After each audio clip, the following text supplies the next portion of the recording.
Bonjour, je suis Delphine Zanelli. Bienvenue dans le podcast L'entreprise de demain.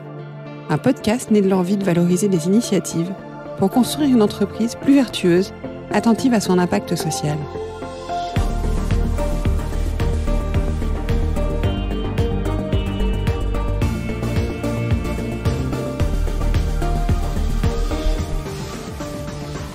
Chaque semaine, vous découvrirez alternativement des interviews de leaders engagés et des clés d'action pour vous engager à votre tour. Je vous souhaite une bonne écoute.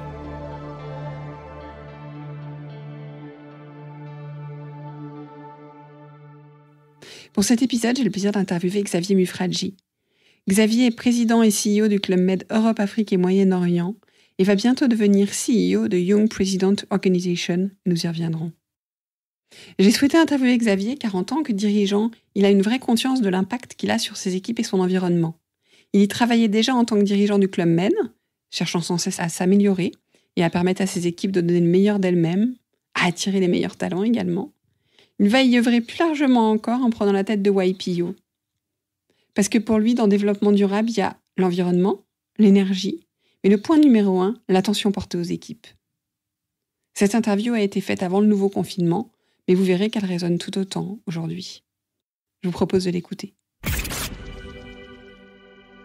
Bonjour Xavier. Bonjour. Donc, merci d'avoir accepté de me rencontrer. Xavier, vous êtes entre deux missions, vous allez nous l'expliquer. On devait échanger en mars dernier, mais pour les raisons qu'on connaît, ça a été reporté. Et puis entre-temps, vous partez sur une nouvelle mission qui fait sans doute beaucoup sens par rapport à votre chemin. Mais je vais vous laisser donc vous présenter et nous l'expliquer. Bon, donc Xavier Mufradji, je suis aujourd'hui le PDG du Club Med pour l'Europe, l'Afrique et le Moyen-Orient. Un Club Med où j'ai fait une grosse partie de ma carrière, puisque ça fait 15 ans.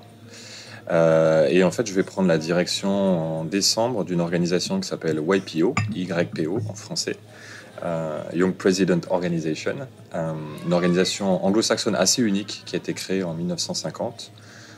Et qui est vraiment dans un virage extrêmement fort de développement dans le monde entier. Alors en quelques mots, YPO, je vais commencer par l'histoire. C'est une organisation qui a été créée en 1950. Donc en même temps que M. Trigano créait le Club Med, on avait un jeune patron de 31 ans qui créait cette organisation. Et en fait, à l'époque, il devenait le patron d'une entreprise de 300 employés dans l'Illinois, aux États-Unis. Et il se rendait compte que de devenir dirigeant, c'était que le début. On n'est pas dirigeant, on le devient. Et il sentait le besoin de se développer sur sa fonction. Il se rendait compte qu'à 31 ans, il avait sans doute un niveau d'expertise pour prendre le poste, mais il lui manquait beaucoup de choses qu'il n'avait pas pu faire en termes d'expérience. Et comme un peu un sportif de haut niveau, il sentait que les personnes qui pouvaient l'aider, le challenger, le coacher, même si on ne parlait pas de coacher à l'époque, seraient des dirigeants qui auraient eu cette expérience il y a quelques années, qui seraient en train de la vivre, mais sans doute dans des secteurs complètement différents. Et puis s'ils pouvaient partager chacun leur challenge, ça leur permettrait de se développer. C'est comme si vous aviez un jeune footballeur qui avait son premier contrat professionnel. Il disait il serait coaché par Lewis Hamilton, champion du monde de Formule 1, un Tiger Woods, un Guy Forget, Yannick Noah, donc des gens de qui ont le même envie de se dépasser et d'être toujours numéro 1 de leur sport et qui savent que c'est un travail de tous les jours, mais de secteurs un peu différents pour se permettre de s'ouvrir. C'est un peu la genèse, j'ai envie de dire, de cette organisation. Et aujourd'hui, c'est 30 000 CEO dans le monde. Beaucoup encore dans les pays anglo-saxons, mais une forte progression aujourd'hui dans des pays comme la France, l'Italie, l'Espagne, donc des pays latins. Et quand vous dites CEO, c'est quel profil ? Alors aujourd'hui, notamment aux États-Unis, c'est 40% de patrons d'entreprises familiales, 40% de petites et moyennes entreprises, et moi, ce qui était mon cas, lorsque j'ai rejoint d'abord en tant que membre de l'organisation, 20% d'exécutives de grosses boîtes dans le monde, ou des patrons de grosses boîtes dans le monde. C'est beaucoup plus représentatif justement de l'ensemble des régions, que ce soit aux États-Unis ou même dans le cas de la France. Il y a une forte présence aussi en province. D'accord. Et qu'est-ce qui... Alors d'abord, pourquoi est-ce que vous avez eu envie de rejoindre cette organisation ? En quoi ça Ça suit, en quoi ça vous permet d'avancer dans votre parcours? Alors c'est une organisation, moi déjà j'ai rejoint il y a 4 ans en tant que membre, parce que j'étais PDG du Club Med dans la zone nord-américaine et Caraïbes. Et après 8 ans, j'avais eu mon poste à 31 ans, qui était assez exceptionnel. On réussit d'abord à tenir son job, on arrive à ce que les résultats commencent à progresser et on se rend compte que en fait, le plaisir de notre métier, c'est l'impact aussi qu'on a dans notre organisation, nos employés, et que lorsque l'entreprise se développe, elle a aussi un impact positif dans l'écosystème dans lequel on travaille. Et donc ça, c'était un peu mon chemin personnel. Et puis l'organisation qui nous pousse vraiment justement à développer, quel est your purpose in life? Quel est votre objectif dans la vie? Qu'est-ce qui vous fait vibrer? Qu'est-ce qui vous donne envie? Qu'est-ce qui vous donne de l'énergie? Je me rendais compte que ce qui me plaisait avant tout, c'est de me dire que si j'impacte un groupe de personnes, je pouvais en impacter encore beaucoup plus derrière. Et donc à un moment où je me posais des questions sur peut-être un virage de carrière, après 15 ans au club, je me disais, Xavier, qu'est-ce que tu choisirais? Je sais pas, peut-être des réseaux d'écoles privées, des universités qui aujourd'hui se développent aussi sur le loisir et qui vont chercher les gens du tourisme. Et on m'a dit, mais tu sais Xavier, le YPO cherche un nouveau CEO. Et il y a eu un grand silence, puisqu'effectivement, en discutant, ça semblait comme une évidence, puisque en impactant nos 30 000 CEO, on parle de 10 millions d'employés. Donc c'est ça, mon chemin personnel était là, c'est aligner une envie personnelle avec un challenge d'entreprise qui vous ressemble. Et justement, c'est intéressant parce que vous prenez quand même le rôle la tête de cette organisation à un moment charnière dans le monde. Et sur ce podcast, on s'intéresse particulièrement en fait au rôle de l'entreprise, à son impact social justement, et au rôle qu'elle a dans l'évolution qu'on doit avoir. Donc, comment est-ce que vous voyez l'organisation jouer? Enfin, quel rôle vous voulez que l'organisation joue et comment vous la voyez jouer? Alors l'organisation, c'est d'abord ses membres, c'est-à-dire que c'est eux les membres qui décident un peu des priorités qu'ils veulent avoir, et on essaie aussi d'avoir un esprit global et après de l'adapter aux aux coutumes, aux approches locales. Ça, c'est extrêmement important, sinon ça ne fonctionne pas. Mais clairement, dans l'ensemble des membres que vous allez avoir, vous avez des gens qui ont pris leur fonction de patron et dirigeant avant leur 40e année, qui ont intégré l'organisation avant leur 44e année. Et derrière le fait qu'ils soient dirigeants, c'est des gens qui sont extrêmement tournés sur l'envie de se dépasser personnellement, être prêts à se faire challenger par leurs pairs, continuer à se développer en formation continue avec des universités ou des programmes que l'organisation développe. Et aussi cette envie de faire avancer, que leur impact dans leur entreprise a un impact sur le monde. Donc déjà de départ, l'ensemble des membres sont sur cette réalité qui est extrêmement forte chez les nouvelles générations. Et donc même des gens qui sont dans l'organisation depuis 15-20 ans, parce qu'on parle de 1950, veulent garder cet esprit-là.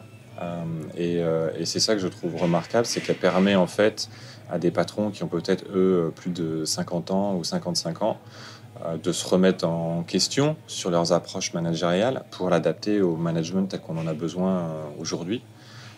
Puisqu'on sait que demain, pour faire du business, on a envie de faire du business avec des gens qui ont des valeurs éthiques extrêmement fortes, qui est la clé de l'organisation. Et la deuxième clé de l'organisation, c'est des patrons qui sont focalisés sur le bien-être de leurs employés.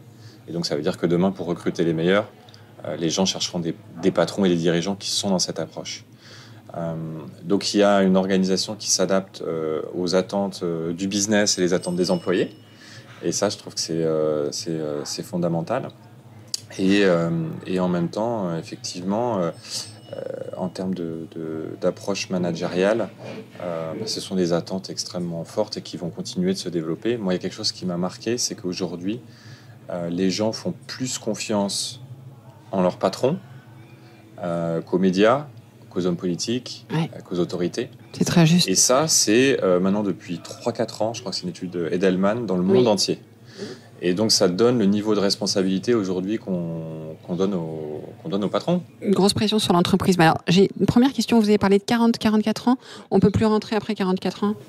Aujourd'hui, à part quelques exceptions, mais en fait, on cherche à avoir des gens... au départ, c'était l'idée de départ. Oui, bien sûr. Ça s'appelle Jung. Des gens qui étaient vraiment en train de prendre des fonctions importantes et en train de se challenger personnellement par rapport à la difficulté de prendre ce poste. Donc ça a été vraiment un pari de l'organisation. Ouais. Et compte tenu de son développement actuel, on ne serait pas capable de toute façon d'intégrer beaucoup plus de monde. Beaucoup plus de monde, oui, de toute façon. Et donc c'est intéressant de voir ce cheminement, puisqu'en fait, lorsqu'on rentre dans l'organisation, très vite, on vous regroupe un nombre de 7 ou 8 dirigeants.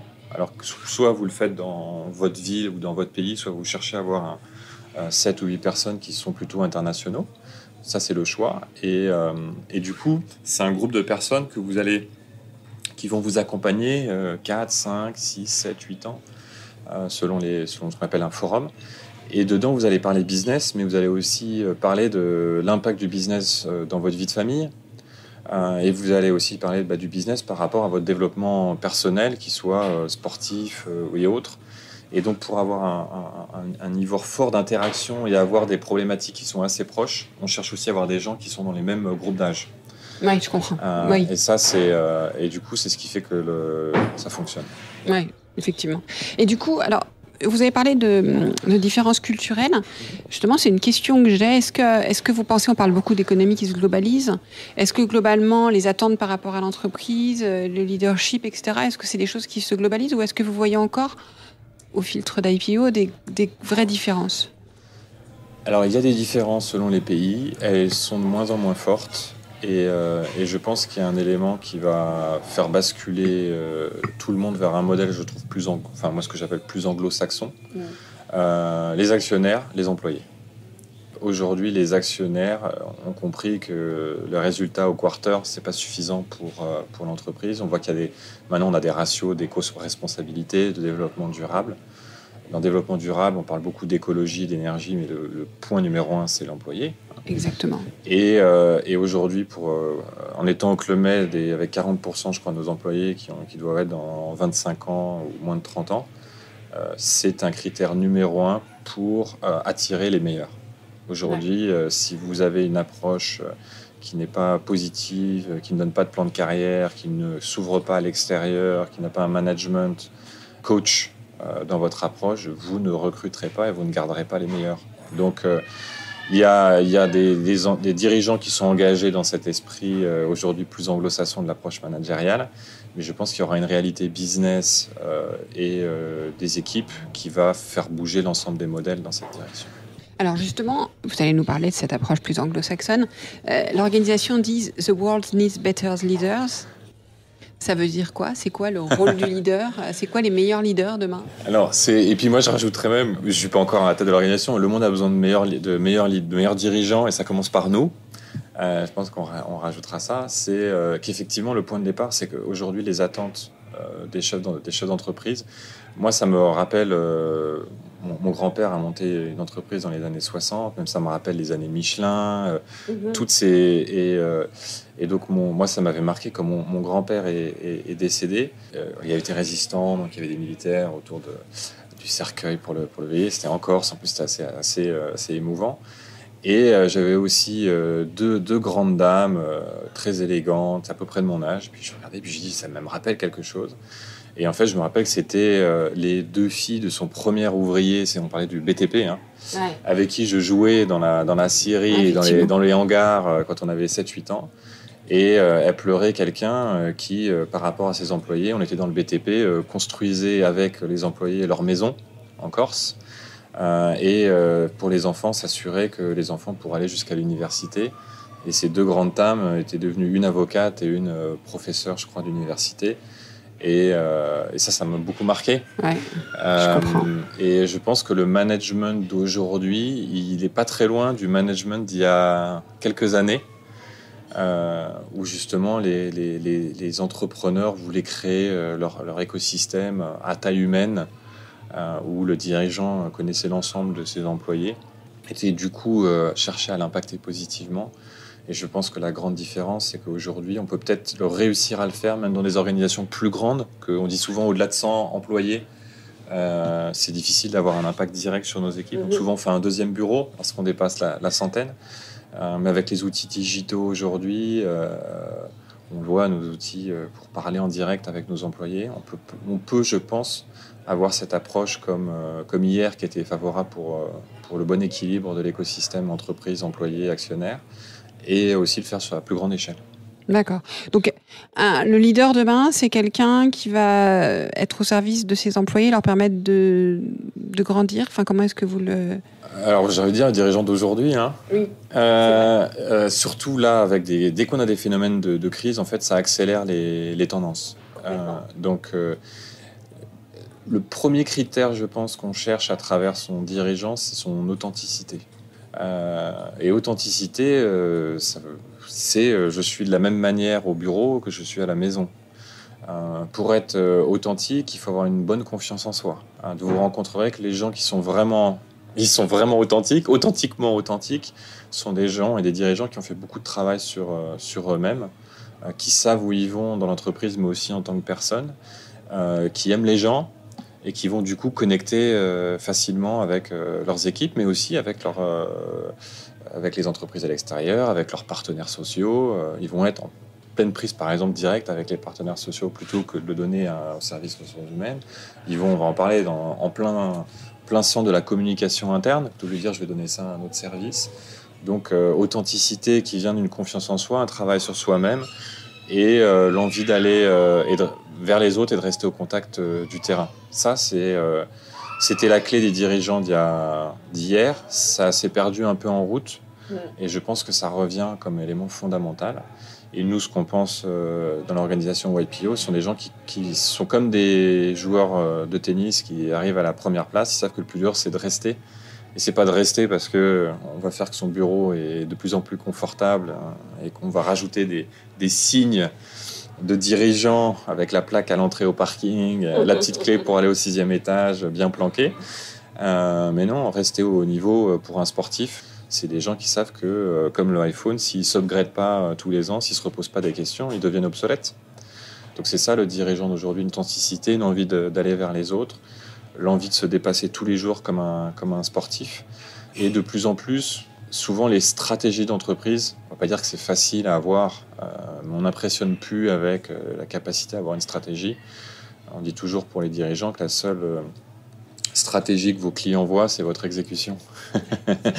Et donc, je pense que tous les patrons, moi maintenant que je rencontre, se rendent compte que bon, la stratégie, elle est fixée, mais en fait, dans nos grandes organisations, la difficulté, c'est de faire avancer les choses. Et on se rend compte que pour faire avancer les choses, les problèmes ne sont pas en externe, sont souvent en interne. Et ça revient sur les éléments. On n'arrive pas à avancer les choses si vos organisations sont trop lourdes, si vous perdez le contact du terrain, si vos équipes ne savent pas où vous allez. Donc ça ressente le sujet de rester authentique avec son approche, donner des directions, des guidelines plutôt que des descriptifs de postes et de piloter avec vous des patrons engagés, des équipes engagées. Et si on revient à YPO, vous disiez là, quand on discutait en amont de l'interview, que c'était justement une organisation, vous l'avez expliqué, avec des profils quand même assez mixtes, assez faciles d'accès. Vous disiez qu'il n'y a pas de côté élitiste, donc qu'il y avait d'ailleurs en France une représentation importante d'entreprises familiales et pas forcément parisiennes. C'est la force c'est pas forcément une volonté au départ, mais on se rend compte que les profils qu'on recherche, c'est des gens qui ont justement cette ouverture d'esprit, qui ont un besoin aussi de se faire challenger. Certains ont été patrons d'entreprise sans avoir fait les filières classiques qu'on connaît françaises, d'école moi j'en suis le pur produit, école publique, prépa, école de commerce. Mais des gens qui se sont construits sur place, soit en ayant inventé leur propre business, soit en essayant de développer des business familiaux. Donc ce sont des gens extrêmement humbles. Ce sont des gens qui sont énormément en écoute. Et en partie, puisqu'après, donc il y a une plus grande, représentativité de la vérité, en fait. Et moi, c'est ça que je trouve ça intéressant. Et je parle de la France, mais je parle dans plein de pays. Lorsqu'on parle aujourd'hui des phénomènes quand il y a eu au Brexit en Angleterre ou tous les phénomènes qu'on voit à travers le monde, il y a quand même le retour des populations de se dire le monde ne se décide pas à Londres, la City c'est pas l'Angleterre, Paris ce n'est pas la France, et on voit ça dans l'ensemble dans le monde. Ou même si je prends l'exemple des raisons pour lesquelles Madame Clinton avait raté son élection, c'est qu'elle s'est focalisée sur la côte Est, la côte Ouest, et elle a perdu l'élection dans les Grands Lacs, qui était pourtant le terreau des démocrates. Et ces gens-là lui ont dit, mais Los Angeles et New York, c'est pas le Michigan. Donc c'est ce que je trouve intéressant, ce sont des entreprises qui sont vraiment représentatives de la réalité de l'économie de nos pays. Et ça leur donne aussi une voix, et de se rendre compte que eux aussi, même à Lyon, si je suis dans la tech, si je suis dans les labos, parce qu'il y a pas mal de labos à Lyon, ça m'intéresse de discuter avec des labos qui sont en Caroline du Sud, des labos qui sont en Chine, des labos qui sont en Allemagne. Et j'ai pas forcément d'être basé à Paris pour rencontrer ces gens-là. Rencontrer ces gens-là. Et du coup, c'est quand même intéressant aussi, une organisation américaine qui met un Français à sa tête. Alors, vous avez quand même travaillé longuement aux États-Unis. Vous avez une femme anglaise, donc vous avez franco-américain. Voilà, vous êtes franco-américain, donc il y a quand même beaucoup. Mais est-ce que ça traduit aussi quelque chose de spécifique par rapport à l'organisation ? Ça a vraiment été ce que j'ai compris dans le process, il y a beaucoup de personnes dans le process.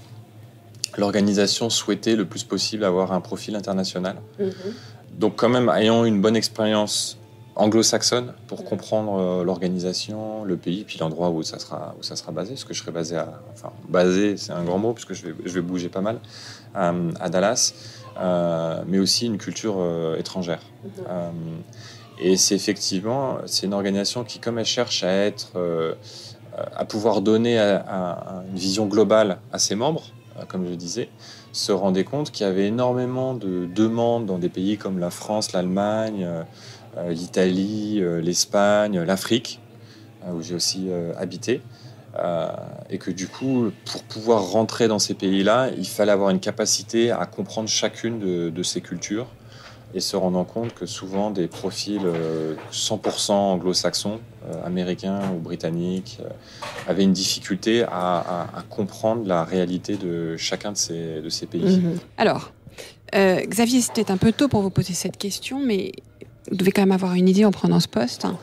Ça ressemblerait à quoi ? Alors, je veux dire, la réussite, c'est pas pour une question d'ambition personnelle, mais vous avez envie d'emmener où YPO dans les années qui viennent, et vous avez envie que YPO ait quel impact sur le monde et sur les problématiques qu'on rencontre aujourd'hui ? Alors c'est un peu tôt effectivement, mais on a, de ce que je vois, des envies de l'organisation et même moi de ce que je vois en termes de potentiel, je pense qu'aujourd'hui on est une organisation qui est en train de devenir une plateforme. Quand je dis organisation à plateforme, c'est-à-dire que c'était souvent des présences par chapitre, donc par ville ou par petit pays, et qui a une envie aujourd'hui d'aller plus vers une notion de plateforme où voilà, j'ai 35 ans, je suis en train de monter ma boîte, ça m'intéresse d'avoir l'avis de gens qui sont à Paris, Lyon ou à Bruxelles, mais ça m'intéresserait quand même d'avoir l'avis de quelqu'un qui est dans la Silicon Valley ou qui est à Shanghai. Donc c'est ce qu'on est déjà en train d'amener, la plateforme. Et même je parlerai après d'écosystème. En termes d'organisation, c'est qu'en fait, selon les besoins, les attentes, chaque besoin de membre peut être complètement différent par rapport au type d'entreprise, par rapport à son âge, par rapport à sa situation familiale.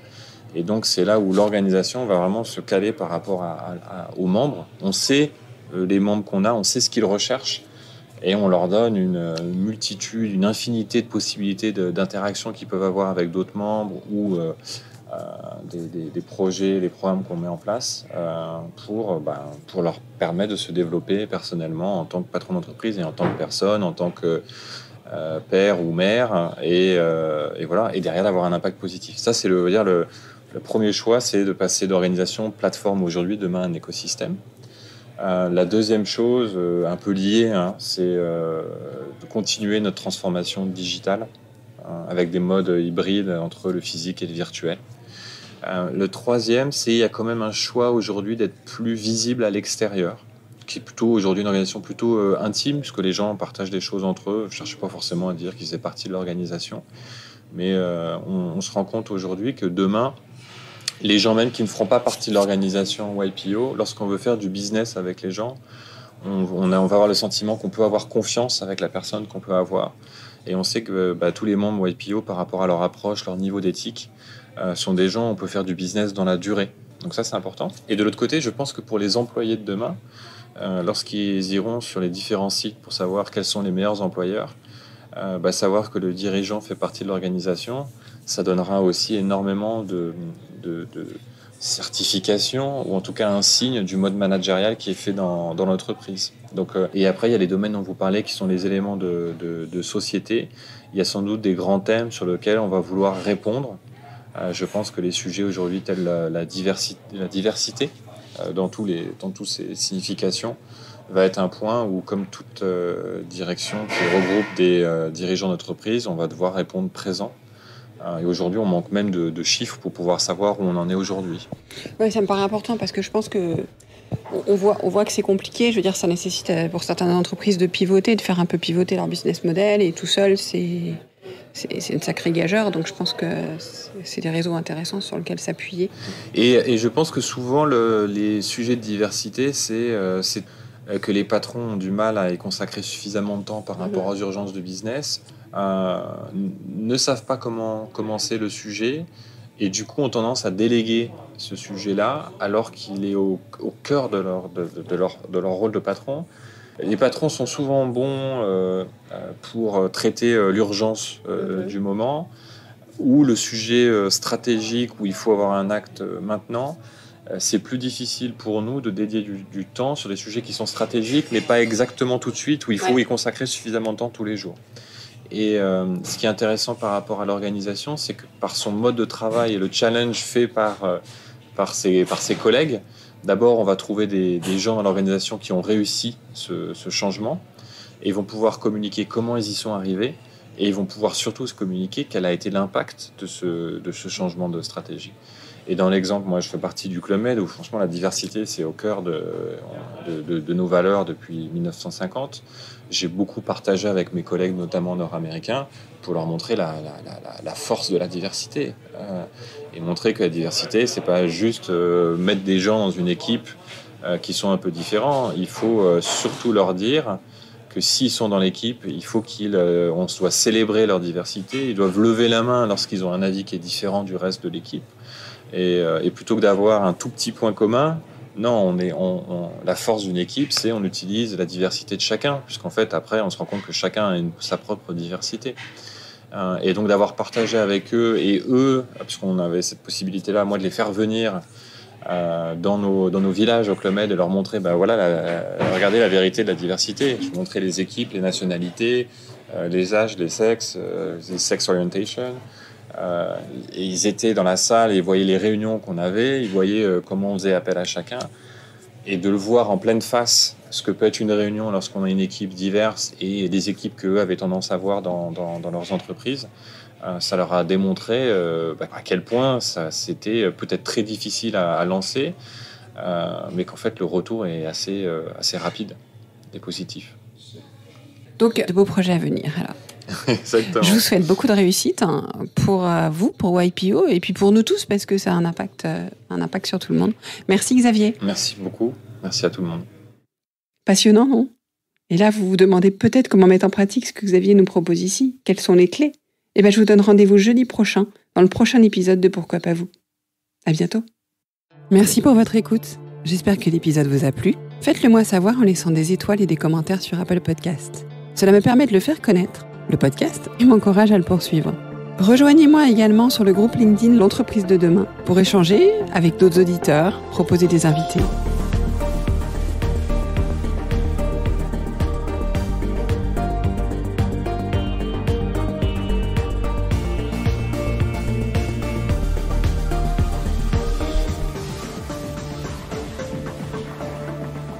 Je vous donne rendez-vous jeudi prochain pour un nouvel épisode. Cette série est produite par Delphine Zanelli et Ose Masterclass. Réalisation sonore Cyril Carillon et au micro Delphine Zanelli.